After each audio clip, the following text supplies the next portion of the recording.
जय भीम। आप देख रहे हैं दलित दस्तक और अभी हमारे साथ है भदंत करुणाकर महाथेरा, जो किसी परिचय का मोहताज नहीं है। और जिस तरीके से बीते दिनों में देश में जातीय अत्याचार बढ़े हैं, सांप्रदायिकता बढ़ी है, उसे रोकने का उपाय क्या है? जो दलित समाज है, जो आदिवासी समाज है, देश के वंचित तबका जो है, वो आखिर किस दिशा में जाए कि ये जातिवाद रुके?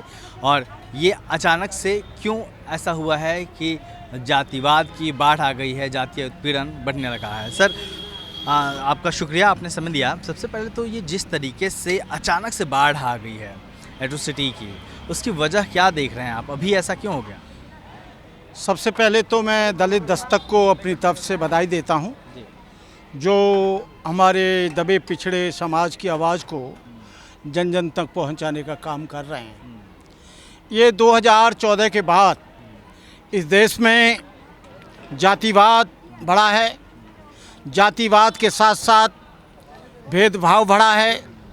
और यही नहीं, स्कूलों में, कॉलेजों में, सरकारी संस्थाओं में, ऑफिसों में, कार्यालयों में, हर जगह जातिवाद का बोलबाला है।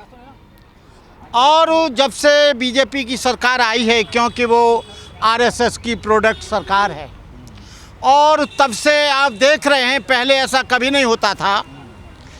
वो जितेंद्र मेघवाल जी की मूंछ रखने पर उसका सर कलम कर दिया गया। एक बच्चा जो पानी पी रहा था, इंद्र मेघवाल, उसको मार दिया गया। और यही नहीं, आपको मैनपुरी में एक बच्ची के साथ बलात्कार किया गया। आदिवासियों के साथ बलात्कार हो रहे हैं, भेदभाव हो रहे हैं। ये क्यों हो रहे हैं? इसका मेन कारण ये है कि ये समाज आपस में संगठित नहीं है, और वो लोग आज संगठित हैं। आज तलवारें उठाकर दलित, मुस्लिम, पिछड़ा वर्ग, ओबीसी को दबाने का काम कर रहे हैं। आज कथाओं में भी वर्ण व्यवस्था की बात कही जा रही है, आज कथाओं में भी भेदभाव की बात की जा रही है।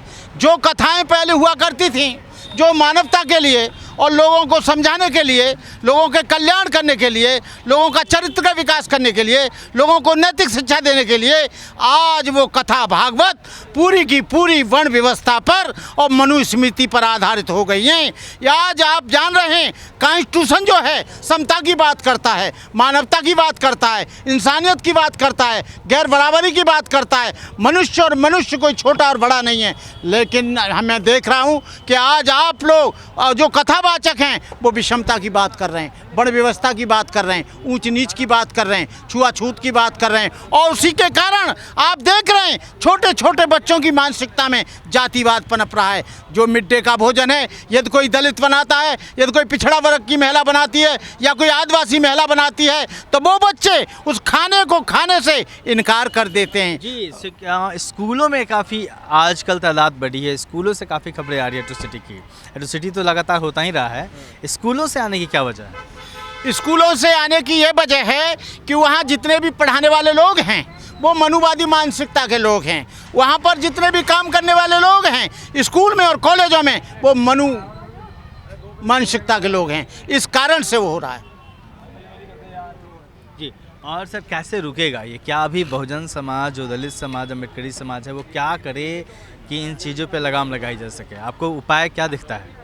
देखिए, जब तक बैकवर्ड और ओबीसी जागृत नहीं होगा, आज मध्य प्रदेश में कुशवाहा कम्युनिटी के लोग, लोधी कम्युनिटी के लोग, यादव कम्युनिटी के लोगों ने पूरा का पूरा ब्राह्मणवाद का और ब्राह्मण के द्वारा पूजा पाठ कराने का पूरा बहिष्कार कर दिया है। आप जाकर देखिए मध्य प्रदेश में, और एक ने नहीं, लाखों लोगों ने। तो ये चीज़ें उत्तर भारत और देश भर में होगी, तब चीज़ें संभल पाएंगी? ये पूरे देश में होगी। ये जब होगी जब ये संविधान को बदलेंगे, और संविधान को बदलने के लिए इन्होंने पूरा प्रावधान बना लिया है। ये संविधान बदलेगा तो यहाँ पर मानवता बदलेगी, संविधान बदला तो यहाँ पर मनुस्मृति लागू होगी, मनुस्मृति लागू होगी तो कुछ चंद लोगों को पढ़ने का अधिकार होगा, बाकी लोगों को अशिक्षित बनाने का एक प्रयास करेंगे। चंद लोगों को हथियार रखने का अधिकार होगा, बाकी सब निशस्त्र रहेंगे। चंद लोगों को धन अर्जित करने का अधिकार रहेगा, बाकी सब शूद्र रहेंगे, गुलाम रहेंगे, उनकी झूठन पर, उनके फटे पुराने कपड़ों पर आधारित रहेंगे। भोजन भी तो एक नहीं हो पा रहा है, यही तो समस्या है। ये बहुजनों में भी ये लगा हुआ है कि मैं इतना ऊंचा शेड्यूल कास्ट, तू इतना नीचा शेड्यूल कास्ट, मैं उतना ऊंचा बैकवर्ड, तू इतना नीचा बैकवर्ड। जब तक इनमें जातिवाद की भावना रहेगी तब तक ये एक नहीं होंगे। और वो पूरा का पूरा मनुस्मृति का ख्याल है।